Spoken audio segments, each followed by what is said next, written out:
Hello and welcome to this, which is an unnamed show right now because that would require me to be organized. And yeah, that's not going to happen. But in any case, this is a shorter format show that we would like to start doing. We've got the lovely Willus here and Jiraiya, and we're going to talk about the new map. So, for any of you that haven't been here for a long time, the current map in Conquest used to be a lot different. The forward bases didn't have beacons. They didn't have what is at least planned to be destructible parts on the front, if I'm remembering my information correctly. We'll touch on that in a minute. Okay. may or may, at least in frontline. Oh my god.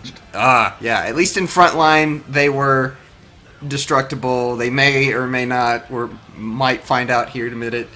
And the home bases were just zones that did magical damage to you when you were inside them, instead of big bases with turrets on them that you could destroy. But even in its current form, it used to be different. A big one for me. So let's start off with, there used to be a giant freaking turret in the middle of these bases. What happened to that? Oh, right. So you're talking about the version that we put up on the test servers, which you guys got a kind of a chance to play for, what was it, a weekend or a week or so back in November, I think it was. Yeah, that was like, I was working on that version of the map for quite some time. And we had all of these, we thought they were really, really cool ideas, and I think they still are to a certain degree, of you like destroying cores on the forward stations to open up jump routes and then heal up those cores to close them off again, destroying the core of the home base. We really wanted to move into a kind of a more action-packed, blow apart the enemy's bases to progress kind of, that was the way we wanted to go with it. And so we were testing it a lot, and we were trying out loads of different things. And the version that we put up onto the test server for you guys was pretty much the most successful version of that we had. But I think you guys can agree that it had its problems. I think now that we've had more time to experiment, I think we've realized just how critical the capture mechanics are to our game. And so many of our ships are built around and balanced around being able to kind of skirt behind enemy lines and get back caps. And basically the capture mechanics are such a integral part of the mode that moving away from that, things just didn't feel as elegant, and there wasn't the back and forth. And specifically the thing that really didn't work, I felt, was when we had the beacons on the forward stations were originally going to be the bit you destroy to open up the jump routes, and then the defenders would have to come in and they'd have to bring it back online, and it always felt a bit weird to destroy this thing and then the defenders kind of recapture it. And also just the fact that we started playing around with having these things to destroy, it meant certain ships would be able to kind of flank around to the side of a lane and basically open up the forward station from like halfway down the lane. And so an awful lot of that kind of push and those lines of defense kind of got destroyed because of it. So that was kind of sort of a large reason behind us moving back to the capture mechanics. And so as a result, we've now kind of gone to town on the capture system. So we've now got I think it's working really nicely, the kind of the tug of war mechanic. So you got the push and pull on Gamma. The Gamma fights are really, really benefiting from it, I think. But yeah, that was we wanted to try out all of these things, and we tried them, and they weren't desperately successful, or they weren't as successful as the capture system. And so we've got basically with the new version of the map, I'm actually updating the home bases again right now. It's kind of, we're going for that halfway house. So we've got the turrets on the home bases, and they're there to provide all of the damage that home base capture zone AoE was doing before, but we've still got the capture zone. You still have to capture to win because it's such a core part of the game. And it also forces the kind of all of the ships to come into close proximity to one another, and you get these ridiculous fights. So yeah, that's the rationale behind moving back to capture system for everything. I'm just trying to think about what else was a part of that test. Oh, the main cannon you were asking about.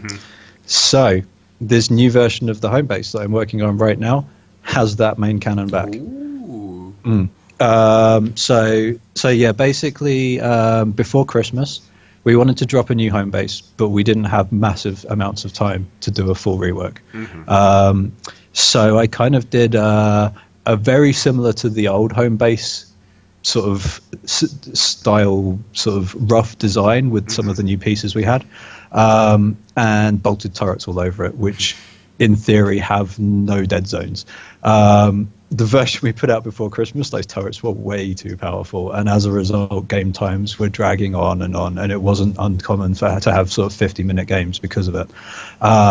And one of the things that was wrong with that setup was the fact that they were so powerful that, I mean, until you got to the very late game, people were getting your home base, and you could just ignore them and leave them to get killed by your home base turrets. And that was something we never wanted. We never wanted you to just be able to leave people to attack your stuff knowing that it could handle it.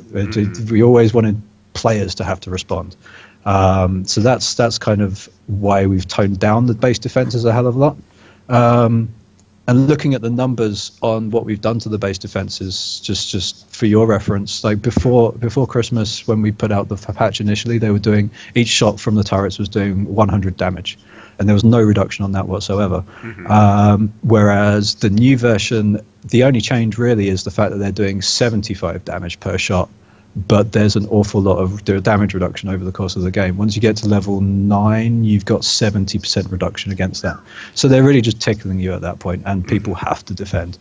But yeah, around mid-game, they're doing reasonable chunks to players, and they're enough to help the defense, but you can't rely on them. That's the end goal. But yeah, since coming back from Christmas, I've kind of been looking at the home base again, trying to make it look less like Deep Space Nine.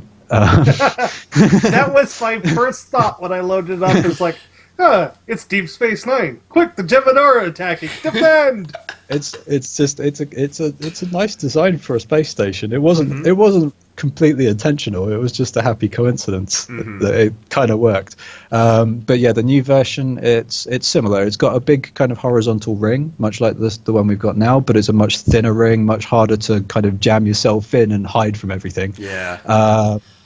And then those towers that we've got on there at the moment that are kind of the 3 prongs, we've now moved 2 of them to the back of the ring, and the front of the ring's open. So it's almost like 2 towers with a kind of a claw sticking out, and the turrets are mounted around the claw, and then it's got a big cannon between the 2 towers at the back. And what else am I doing at the moment? The turrets are actually changing a little. So you're not actually shooting the turrets anymore. You're shooting kind of power generators that are mounted near the turrets. And the power generators are about the size of a ship, so the UI is handling them much nicer in terms of the targeting brackets and all that kind of stuff. It's much cleaner to target. And basically you take out the generator and it shuts down a couple of turret platforms next to it. Yeah, so it's very much like the current live setup. It's going to have much the same kind of balance, but it's just more refined and it's nicer for targeting and all that kind of stuff. So yeah, hopefully new home base, we're shooting to get that out for the next patch, which will be, I guess, before we do the reset on the 21st. I think that's the aim. But yeah, it's starting to play nicely. I'm just kind of fixing up the last few bits with hooking up the turrets together so that they all know to turn off when things get destroyed and stuff like that. So you mentioned there was no damage reduction on the initial turrets, and there is now that, I think you said 70% cap. Is the crew member, what is it called, base resistance? Base resistance, yeah. Stat Base resistance, affecting that too? Yes, or, yes, yeah. Okay. Basically, So we've got at the moment we've only got, technically we've got 2 damage types in the game. We've got normal damage, which everything does, and then we've got base damage, which is what those turrets do, and it's what the old abstract AoE used to do. So it's got the same level of damage reduction as we used to have against the old abstract capture zone AoE, but just applied to the turrets now. We might end up toning that down a little bit because, to be honest, once you're level 9 and they're hitting you, you're really tanky anyway. You don't necessarily need that much damage reduction. So we might end up capping it at about 50% so that the bases don't sort of get too weak towards the end game. But yeah, I think it's definitely much better. I mean, because of this damage reduction and the tankiness you get against the bases, it becomes more and more and more important to defend as you go through the game, which is, I think, as it should be. Mm-hmm. Yeah. So the ring had those 3 inner turrets, Right. and they got removed in this patch. What was the reason behind taking those out and making that dead zone in the center there? It was partly to encourage people to get into the cap zone, and to it was an experiment more than anything. In the playtests we did internally, we were finding that we were getting much more dynamic fights because people could just dive right in more easily. Yeah, I with the new setup, it's slightly different. In fact, it kind of encourages the opposite. So the new setup, we've got kind of the power generators on the outside of the ring. So as you're coming in, you're taking out the turrets. But then once you get inside the ring, they've all got fairly big arcs of fire, so they can still hit you when you're inside the ring now. But you can't actually target their generators once you're inside the ring. So it's more of it's going to be more of a staged fight where you're taking out a few of the generators before pushing in now, which I think is the way it's mostly playing with the live version anyway. People don't generally push in too much until they've taken down a turret or two. But with the new setup, there's less targets to take down. Where we had a top and a bottom turret platform, they share one target. So there's going to be less chipping away before pushing in now. Hopefully it'll speed that kind of element up a little. Okay. Now are these power generators something that are planned to be something that can come back, something that can be repaired? No, I think we're definitely going to go with the whole war of attrition thing for all of the destructible elements. One of the things I like about the beacons being permanently destroyed, for example, is like early game. Let's say the enemy has pushed your alpha lane, they've taken your forward station, they've taken down the beacon in alpha, and they've jumped into your home base, and you manage to fight them off, and you see them jumping out. And then once they've jumped out, it's like, okay, well, I didn't see them at beta, and the beacon's still up in beta, so they must have gone back to alpha to recap that, or they've gone to, and it's kind of, you get diminishing information because of that. Once both your beacons down, it's suddenly a mystery where they've gone until they're entering cap zones, and I think that kind of escalating peril that you get as stuff goes down is a really good element to the game. Something I do like is having that feel that even if I can't push into your base and start harassing your turrets, if I win my lane, I can at least take your beacon and deny you site advantage. Basically, you're killing a ward, what in more traditional MOBAs. Yeah, exactly. I think there's a lot we need to do with the beacons just to make them readable and make people understand the value of them. Like, I want to draw their sight range on the minimap in some way that's not too obtrusive. Actually show on the minimap when they're going down. Get some nice effects on them, and get the actual kind of beacon itself rotating on the back of the forward station and flashing and all that kind of stuff while it's going. But I mean, the core functionality that we've got on them right now, I think is pretty solid. It just needs better communication. Yeah, I remember the little December update image. That was the back of the station. I knew that the beacon was going to be there, but I was looking for it. It's like, where's the antenna? There's no antenna. There's like this drum thing. No. Yeah. It was one of those things. We were still debating exactly what that destructible element on the back of the station was going to do, kind of right up to the line. I'd kind of wanted it to be a beacon, but there were also kind of other thoughts about things it could do. So we were trying stuff out, and now that we've kind of got its purpose locked, I think we need to do a nice pass over it to make it look like it's doing what it's doing. So the other side of the forward bases now, that shield that got changed. Mm-hmm. The plan had been to put in destructible elements like we saw in Frontline. Now I heard it got pulled just before the patch hit. Okay, so yeah, basically the functionality of that side of things was working fine in Frontline. So we'd switched in the new forward stations into Frontline. The shields were all destructible and it was fine. Because of the new funky way we've got, I'll give you some screenshots at some point, or I'll put some screenshots up at some point so you can see the horrendous way that Conquest looks when you look at it in the editor. Basically, we've got all of the sectors now kind of squidged up next to one another, and then when you're in this one, everything in all the other ones is hidden. And so you've got backgrounds overlapping sectors, you've got stuff built on top of each other, but it's all kind of cleverly hidden based on where you currently are. But because of this was the big bulk of what we were working on before Christmas, and this enabled us to do kind of like different fog and different lighting setups and do all of the stuff we wanted to do visually with the map. So we've got kind of effectively Conquest, we've got 7 little maps all in one map, all on top of each other, and then all cold based on which one you're in. It was a bit of a mind boggle to kind of work out how we were going to do all this. And now we've got it all set up, we're still coming across little problems. And the destructible shields, because they're not on the main level, there's still a little bug with those. So the destructible shields in Conquest weren't destroying. Mm-hmm. So we just turned it off for the time being. We turned it off in Frontline as well. And if I'm honest with you, I think it's better for it. I don't think those shields should be destructible, certainly not in Conquest. They're such an important part of defending a lane. Mm-hmm. And I'm leaning towards keeping them solid and maybe even change. I need to broach the subject with Ginger Gladiator, but maybe use those hex panels somewhere else. From Frontline play, I've noticed that the destructible element on the shield was really nice.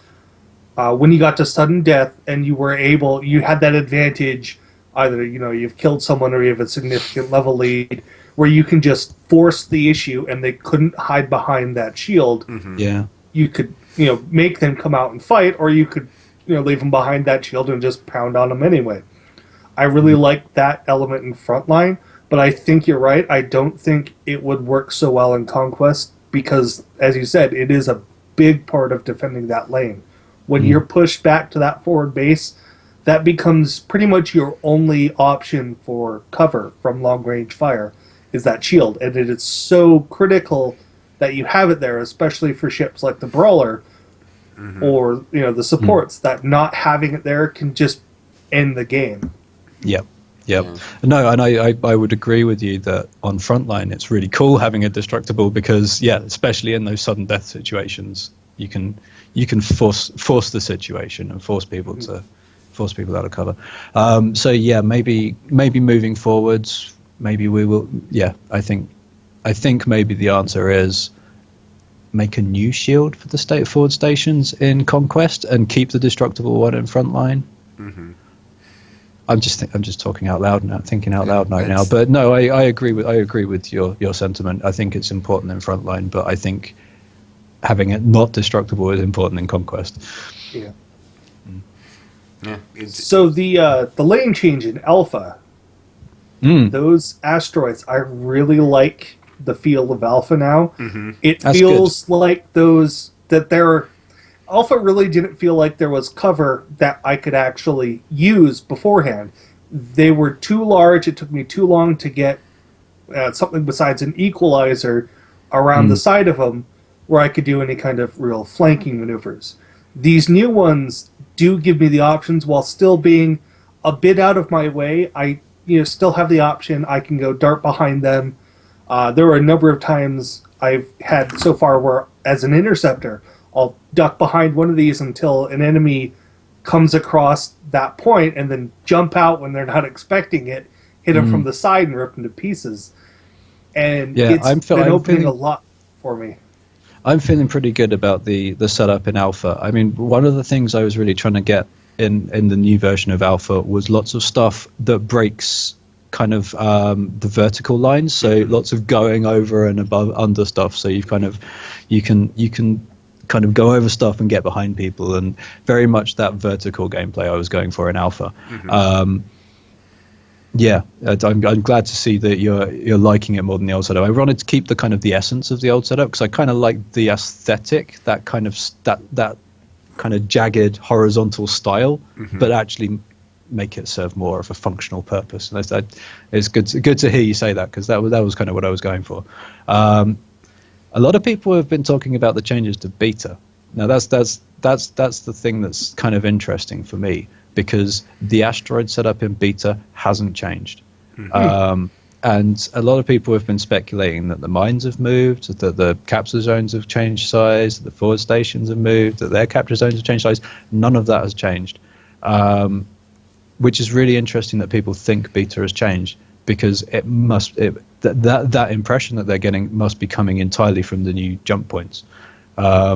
Beta will be getting a rework at some point, but I think we've talked about it before, where the goal we're going for eventually is, once you're kind of doing your blind pick or your draft pick, your team composition picks before you go into the game, you'll also be sort of picking and banning variants of alpha and beta. So the end goal is to have, I don't know, a good half dozen or so sectors to pick from, and some of them might have really dense asteroids and be really quite kind of beneficial for close range ships. Some of them might be really sparse and be a kind of like a sniper's dream. Some of them might have really thick fog and so reduced targeting ranges. Maybe there's a lot we're thinking about doing with those, and then we can have really strong different aesthetics and different asteroid setups. And the idea is that I'm hoping that teams will sort of start to have their favored sectors, and then I guess each variant will have its own name other than alpha or beta or whatever. They'll have names, and then they'll be voted into the alpha slot. But yeah, I'm hoping that teams will kind of maybe even start to build team comps around picking a specific sector, and then maybe if the enemy team is picking a watchman, for example, they're like, okay, we absolutely have to ban one of these two sectors because they're going to pick one of those for their watchman, that kind of thing. Yeah, so I'm quite excited about that. So of the sectors we have right now, I really like the feel of beta. I've always liked that kind of asteroid belt feel, but it does need a lot of refinement, and I really want to get new asteroids for it, because I don't like those assets very much. They're all they're too complex. They've got too many sort of noodly bits. That's a technical term right there. I think basically my problem with it is the fact that we've got lots and lots of asteroids in there, and lots of asteroids is fine as long as the asteroids are fairly simple in structure. But as soon as you've got lots and lots of stuff that is individually very complicated, it becomes really hard to kind of look at and work out what's going on and what do you know what I mean? Yeah. If you've got lots of simpler shapes, it's easier to sort of look at and take in and find your way around. I found I've been pretty much with beta, I've been learning a couple of the key ones in positions, like the one between certain forward bases, or not forward bases, the mines, and learning how those look and how they interact and how to use them to my advantage. But I certainly don't have it for all of them in the lanes, because, like, as you pretty much said, it's a little too complicated to learn the shape of every single rock in beta. Yeah, and I guess my end goal is to have setups that are more refined, so that people do get to learn the key elements of the map, and they'll be like, okay, on this variant of the sector, I want to approach that mining. I can approach that mining facility sort of round the right side of this asteroid and use that asteroid as cover, or round.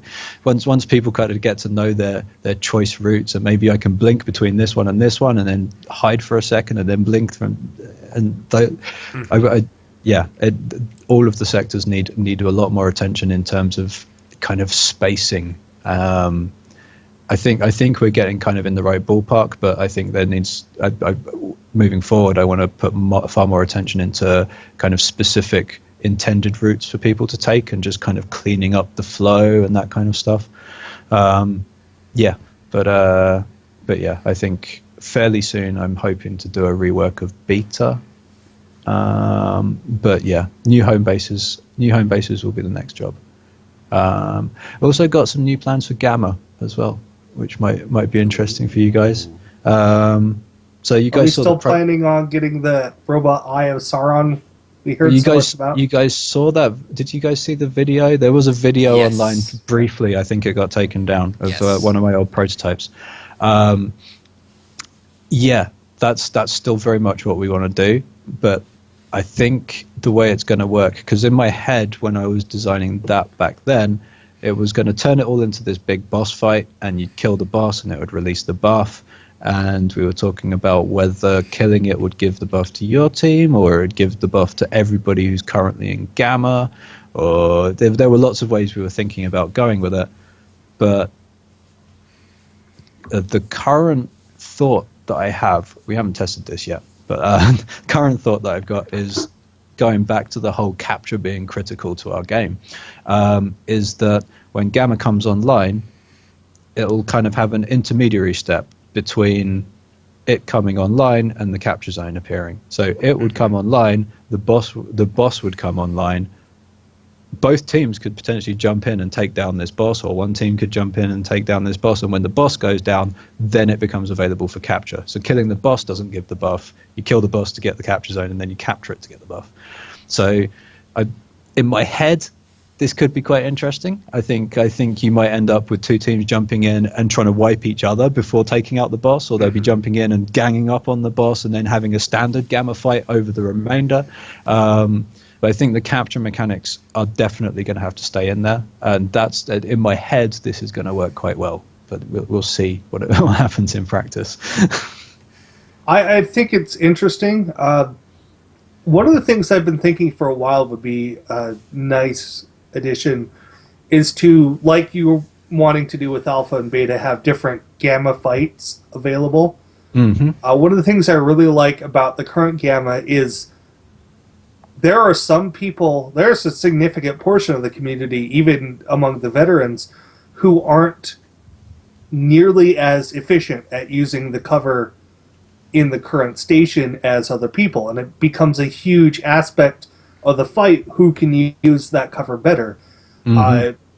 I'm sure you remember some of my feedback after the quick video that was up for a couple of days of your prototype you mentioned. My concern is not having that cover to fight over. I really like having that aspect. It's a lot of what enables Brawler in particular to be such a force. It might not be so great in the lane, but in Gamma it is extremely powerful because you have to go stand on top of him and he can hide behind cover until you get within range. Mm-hmm. Yeah, I think that's also been playing on my mind. And so what I've got in mind for the Gamma boss is I'm kind of thinking it will almost have a kind of a support structure around it that will be a lot like the existing Gamma station. So where you've got the rings with kind of the blocky sort of bits of cover to hide behind, maybe that ring would then become some kind of reflection array or something that's kind of around the core. So the core is drawing up energy, and it's kind of got these like maybe panels around it, which are almost serving the same purpose in the Gamma fight as those rings are right now. So you'll still have the split up capture zone, you'll still have the kind of the fairly intricate geometry within there. Mm-hmm.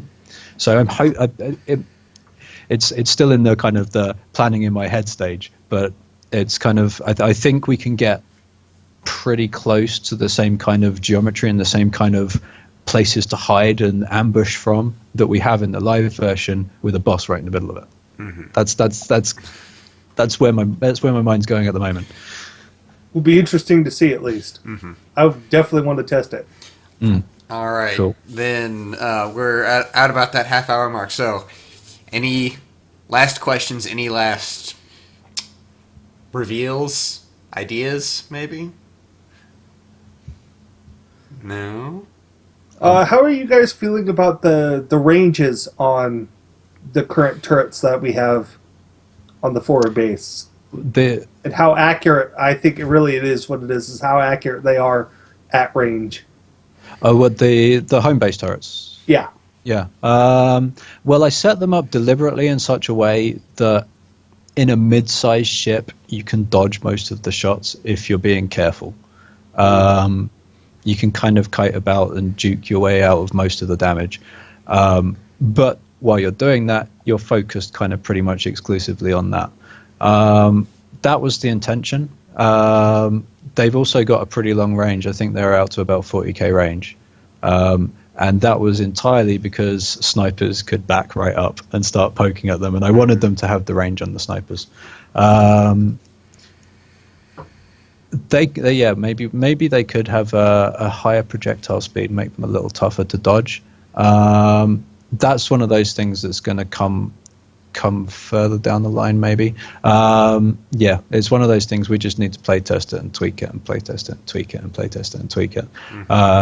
I feel like it's in a fairly good place at the moment because it does give people an option to kind of game it and juke and dodge. The new home base setup, one of the things that bugs me most about the home base setup that we have right now is the fact that, and it was intentional, but I don't think it was a good intention, is that you can take out a couple of turrets and then you can just kind of jam yourself in against the side of the station and not take any damage from the other turrets and not be under any threat. I think that's a problem. So I hope the new kind of slimmed down home base will hopefully give people less of an option to just... I don't want to label that tactic as annoying, but yeah, do annoying things like that.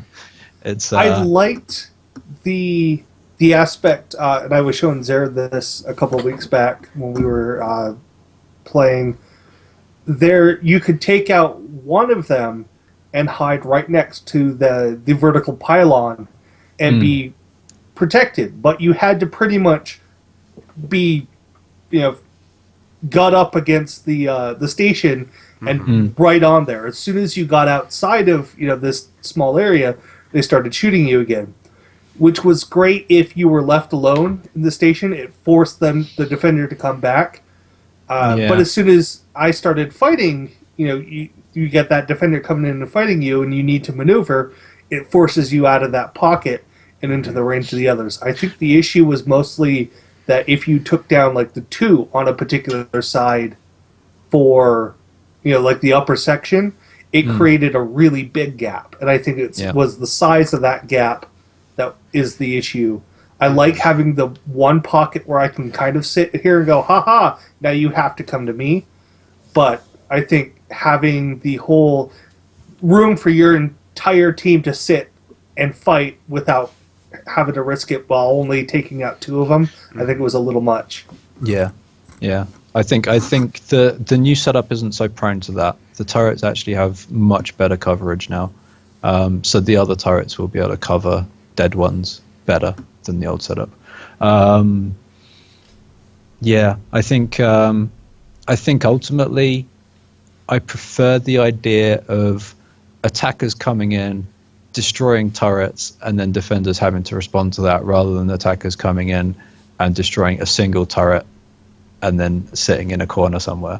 I kind of want to promote the cool team fights that we have, and so I think we're just starting to test it now. But I think the way we're going to go with the new kind of power generators is to have them with the patch after with the hotfix after Christmas, when we toned down the damage of all this stuff, we bumped up the health of each turret platform from 5k to 8k. I don't think that was really an improvement personally.